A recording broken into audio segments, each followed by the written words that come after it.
The United States under siege by a merciless campaign to wipe out its history, defame its heroes, erase its values, and unleash waves of violent crime in its cities, among other things.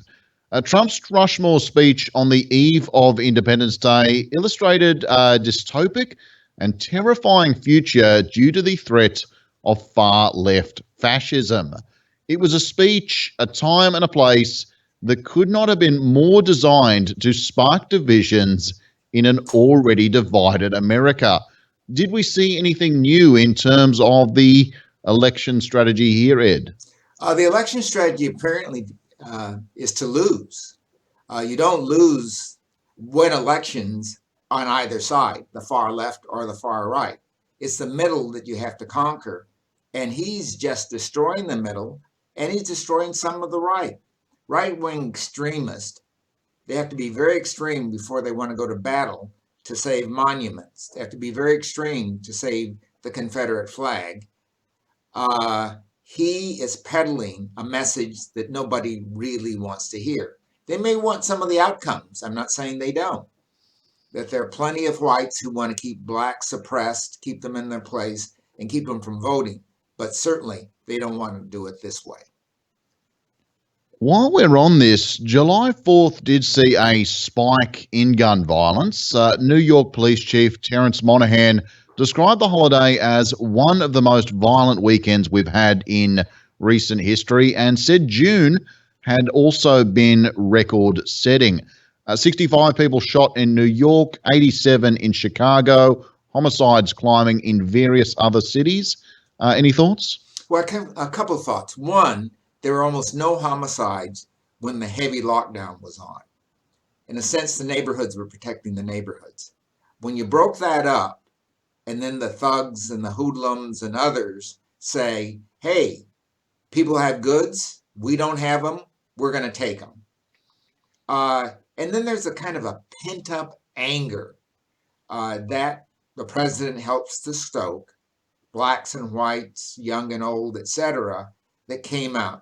But in America, the way people deal with problems is with guns. And that's what has to stop. If the guns aren't there, the violence isn't there. Another big story this week, Ghislaine Maxwell, former girlfriend and partner in crime to Jeffrey Epstein, You mean your friend, Ghislaine? We're talking about the same person?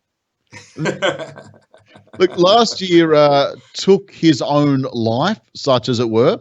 Lots of famous people, including Trump, going to be sweating this one, Ed. Look, as you said, around the time of Epstein's death, the truth has to come out. Is it that time? I think she holds the Trump card, if I can say so.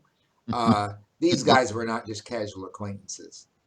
And she's a person who arranged cameras in rooms, arranged names, dates, and places. This is her get out of jail card, and she's going to play it.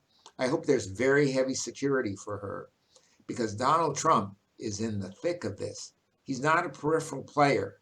Now, I'm sure he's calculating some mishap or the jury taking a long time or what have you, but he knows. You can tell by his new distractions that he is distracted by this. And if his people are beside him, and were beside him after the Hollywood Access thing, I think he'll abandon them now because this is something that's gone on for too long and the seriousness of the crimes are too deep.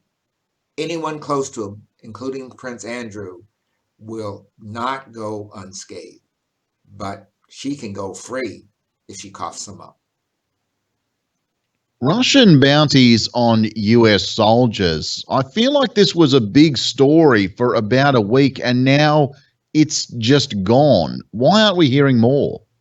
That's a mystery to me. I'm not sure at all because certainly among the key actors, there's been a lot of talk. People on the House Intelligence Committee, the Senate Intelligence Committee, and the like. But how and why this has gone quiet is a real mystery. It could be that COVID has taken such a toll on the Congress' ability to meet and to meet closely enough so they can develop a strategy on this issue, they've gone quiet. But you can be sure this is going to be big in the ad campaign against Trump. Speaking of COVID, White House Press Secretary Kayleen McEnany claimed this week the United States is a global leader in the fight against COVID, which, like, holy hell. I mean, they've told some whoppers in their time, but it's hard to imagine how anyone can say that with a straight face. Well, she just misspoke. The United States is a global leader in COVID. It has more than anybody else. It has more people dying than anybody else. It has the worst tracking of any country in the world. The U.S. is the leader, and please don't take that away from us.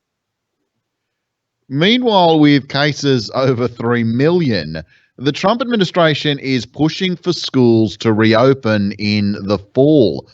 How are states doing in terms of making up the response, Ed? Well, the only state that's really responded in this by counties in Florida, the largest county in Florida, the chairman of the board said they're not going to open. They're placing the lives of their students and their staff above a call for reopening. And the governor hasn't called for this. This governor of Florida is in real trouble. Florida is out of sight because he opened way too soon. So did Texas. I don't think anyone's going to follow Trump's lead on this one. I do agree, and we have kids going back to school here. The social activities of schools is very important. And I hope they can arrange some way the kids to go to school 1 or 2 days a week so they have some kind of social activities along with the learning activities they'll get online. Or we'll have another kind of children playing in all mischievous ways if they are not allowed to do some kind of social recreation. So I agree, the schools need to be opened in some way, but not 5 days a week.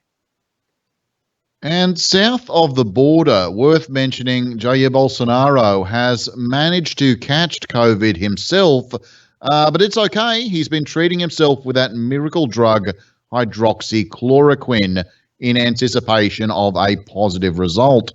Thoughts, Ed? Have you received the notice of his funeral? I think they're going around now. And I don't think he's really taking hydroxychloroquine. He's hoping for the best. There are quite a few people, including the mayor of Atlanta, who have the disease and aren't suffering any dire consequences from it. Not unlike Boris Johnson. It's possible that in 2 or 3 weeks he'll be fully recovered, and then he could have some relapses. We don't know, but he is skating with fire here. And if it catches, then his term of office is over and maybe his life. Israel, the West Bank expansion. Benjamin Netanyahu planned to annex further parts of the West Bank starting on July 1st. Now, this isn't happening, or at least not yet. The whole situation, I would have to say, lacks clarity. International pressure and a loss of support from Trump, thanks to his own issues at home, seem to have played a part. But what's going on, Ed? The other part is COVID. Expansion now might put more people's lives in danger, Israelis' lives in danger as they expand. So he's playing it smart by not expanding because he's afraid that it won't be the guns of the Arabs, but the COVID of the Israelis that will pull them down. And catching up on Black Lives Matter, some of this obviously circles back to what we were talking about at the top here. But one nice story we didn't get around to last week was the Black Lives Matter that's going to be painted in front of Trump Tower in New York. Look, as you said last week, Ed, Confederate flags coming down, statues are coming down. History is happening. Maybe there'll be Black Lives statues that go up around the country. I don't know, but Trump is making this hard on the nation and hard on himself. The Black Lives Matters painted in front of his tower in New York is symbolic. And this symbolism is hate, and the hate is growing on both sides. I despair at this, and we certainly need people at the top. The military step forward, but we need more people at the top. Even Lindsey Graham has stepped forward. But more Republicans have to say, this is not the way of the future for America. We got to stop it. Well, perhaps underlining that exact point, Stone Mountain, Georgia, around 1,000 heavily armed militia marched through the park on Saturday. And I must admit, I watched the video of this when it first popped up on my Twitter feed without taking in the context. And honestly, about a half dozen people in, I thought to myself, oh, they're all black. The Not Fucking Around coalition were challenging white supremacist groups to come out and either confront them or join them in anti-government protests. And it certainly made one hell of a statement. Any thoughts? I don't have any thoughts on this one. I think this is kind of a sideshow. It hasn't carried very much or very far. Stone Mountain is really a monument to the Confederacy in many ways. I've been there myself. I felt very uncomfortable in that setting. But let's see what happens with this. This is kind of the playground of Confederate issues. And it's really important that we start figuring out where to go rather than tearing things down from the past. And finally, this week, rapper, genius, voice of a generation, Kanye West has entered the presidential race. Ed, I'm not sure how familiar you are with the works of Mr. West, but how do you like his chances? Another distraction. Kanye West is, I believe, a felon for beating up his wife or girlfriend or somebody.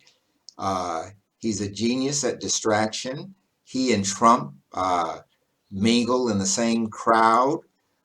He may be very good at music, but his politics will drive many blacks to vote for anyone other than the Republicans. I think you might be getting a little confused with some of the others in that particular speech. He did have a criminal record, been wiped due to paparazzi. There was a paparazzi incident rather than a domestic incident there. All right. I don't want to smear the man. No, certainly. Unfortunately, I did that, and I apologize for that comment. Not a worry in the world. But just before I let this one go in terms of the distraction, I think the big concern is West is running on a largely Republican platform. That's great. Yes. But if he gets Republican votes, that's wonderful. Enough to take down Trump. It just seems to me, though, he's more likely to distract those who are sick of Trump, but more likely to take a vote for Biden or an anti-establishment vote. I mean, assuming he runs a genuine campaign, despite being too late for the ballot in a bunch of states, is it a real fear he could draw away that distraction? Yes.